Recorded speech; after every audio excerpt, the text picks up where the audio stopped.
बिस्मिल्लाहिर्रहमानिर्रहीम। अस्सलाम वालेकुम। कोल्ड की क्लास 2 के साथ मैं फिर से हाज़िर हूँ और आप सबका वेलकम करता हूँ। तो चले सबसे पहले जो है हम कोल्ड को ओपन करते हैं और इसमें देखते हैं कि कौन से टूल हम डिस्कस करने हैं और क्या क्या इसमें मज़ीद ऑप्शन है। जी मैं स्टार्ट मेन्यू पे जाता हूँ, यहाँ पे टाइप करता हूँ कोरल और ये आ गया मेरे पास कोरल 9। तो मैं इसको क्लिक करता हूँ। देखिए ये कोरल हमारे पास ओपन हो चुका है। यहाँ पे हम क्लिक करते हैं न्यू ग्राफिक्स के ऊपर। जैसे हमने न्यू ग्राफिक्स पे क्लिक किया तो हमारे पास यहाँ पे कोल्ड की ग्राफिक्स फाइल ओपन हो चुकी है। अब इसके अंदर हमने ये टूल्स के बारे में देखना है और ये हमारे पास रहेगी 3 ऑप्शंस। ये रूलर्स होते हैं किसी ऑब्जेक्ट्स के साइज़ को देखने के लिए यहाँ पे, और इनके साथ ही ग्रिड लाइंस होती हैं। ग्रिड लाइंस क्या काम करती हैं? ग्रिड लाइंस हमें गाइड करती हैं किसी ऑब्जेक्ट्स को बनाने के लिए, उसके साइज़ का सही से मेजरमेंट बताती हैं। तो ग्रिड लाइंस या गाइड लाइंस कैसे स्क्रीन के ऊपर यहाँ पे आती है। तो जहाँ पे आपको गाइड लाइन चाहिए होती है आप वहाँ पे क्लिक करें ऊपर से, ये जो रूलर्स हैं यहाँ पे क्लिक करके आपने नीचे को माउस ड्रैग करेंगे तो आपके पास यहाँ पे नीचे की जानिब गाइडलाइंस आ जाएंगे। देखिए गाइडलाइंस मैंने यहाँ पे क्लिक करके माउस को नीचे की जानिब ड्रैग किया तो ये मेरे पास नीचे गाइडलाइंस आ जाएंगे। जितनी चाहिए आप उतनी ही यहाँ से गाइडलाइंस को ड्रैग कर सकते हैं। फिर इन गाइडलाइंस को आप डिलीट भी कर सकते हैं। क्लिक करके यहाँ पे डिलीट का बटन प्रेस करेंगे तो आपकी ये गाइडलाइंस डिलीट हो जाएंगी।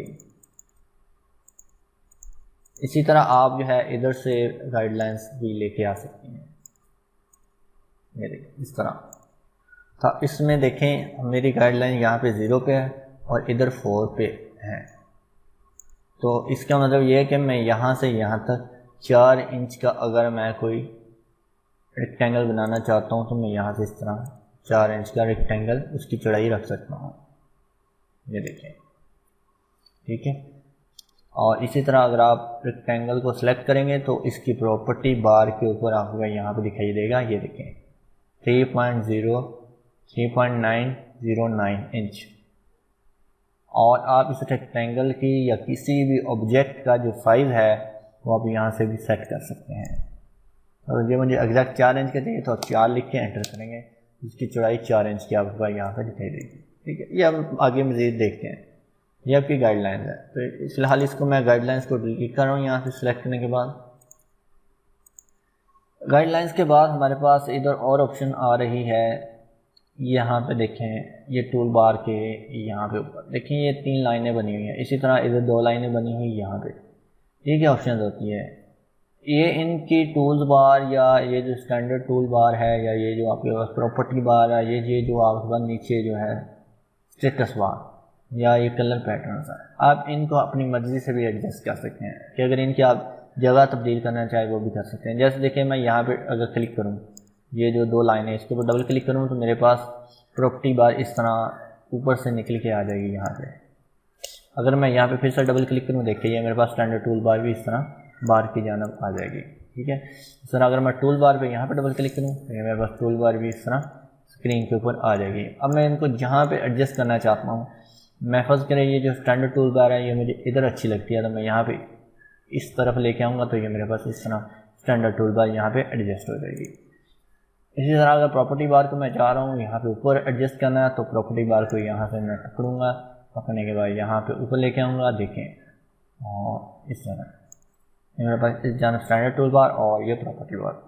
अब अगर टूल बार को आप यहाँ पे नीचे एडजस्ट करना चाहें तो आप इस तरह नीचे भी एडजस्ट कर सकते हैं। देखें जहाँ भी आप अपनी इन बार्स को एडजस्ट करना चाहते हैं कर सकते हैं। ये जो स्टेटस बार है इसको अगर आपने इसी तरह करना है, स्टेटस बार पर डबल क्लिक करें, ये जो लाइन है इसकी ये आपके ऊपर आ जाएगी स्टेटस बार। ये देखिए मैं फिर से अगर आप यहाँ पे डबल क्लिक करेंगे तो ये नीचे आ जाएगी। और इसी तरह इनको मैं यहाँ पे ले आता हूँ, इसको भी और इसको भी। ठीक है, अब मैं चाह रहा हूँ कि ऑटोमेटिक इनकी जो जगह है वहीं पे ये एडजस्ट होनी चाहिए। तो उसके लिए हम क्या करेंगे, ये प्रॉपर्टी स्टैंडर्ड टूल बार पे पहले मैं डबल क्लिक करूँगा तो ये मेरी स्टैंडर्ड टूल बार यहाँ पे ऊपर आ जाएगी। इस इसके नीचे प्रॉपर्टी बार लगानी है तो यहाँ पे क्लिक करें और ये एडजस्ट कर लें। ठीक है, टूल बार को आप इधर एडजस्ट कर सकते हैं।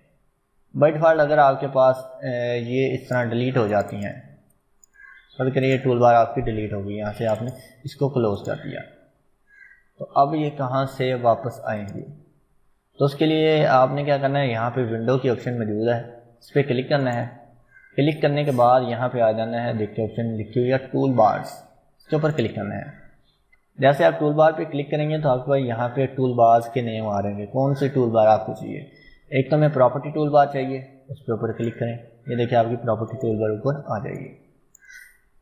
और हमें एक चाहिए यहाँ पे टूल बॉक्स, ठीक है, तो टूल बॉक्स पे क्लिक करेंगे या फिर टूल बॉक्स से टूल बार आ जाएगी। यहाँ पे क्लिक करें ओके पे, ये देखेंगे ये वापस आपकी टूल बार जो आपने यहाँ से बंद कर दी थी वो आ चुकी हैं। अब इनको एडजस्ट करना है सिंपल, इसको मैं यहाँ पे ले जाता हूँ और इसको यहाँ से पकड़ के यहाँ पे ले आता हूँ।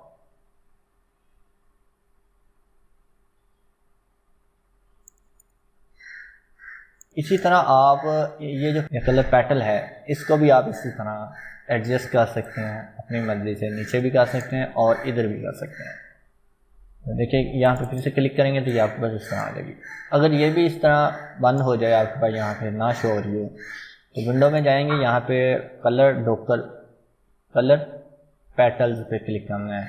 कलर पेटल पे क्लिक करने के बाद आपके पास यहाँ पे मुख्तलिफ कलर पेटल्स हैं बने हुए, तो हमें यहाँ पे कोरल के कलर्स चाहिए, तो आप सिंपल यहाँ पे कोरल ड्रा कलर पेटल पे क्लिक करेंगे तो ये आपके कोरल के वापस आने, और यहाँ पे डबल क्लिक करेंगे तो ये इस तरह नीचे जहाँ पे आपने एडजस्ट की होगी वहाँ पे आ जाएगी। अगर फ़र्ज़ करें मैं यहाँ पे इसको एडजस्ट करता हूँ, यहाँ से इसको बाहर निकालता हूँ और अगर यहाँ पे डबल क्लिक अब करूँ तो देखें ये मेरी इधर ऑटोमेटिक एडजस्ट हो जाएगी। तो ये थी आपकी टूल बार्स को आपने किस तरह एडजस्ट करना है।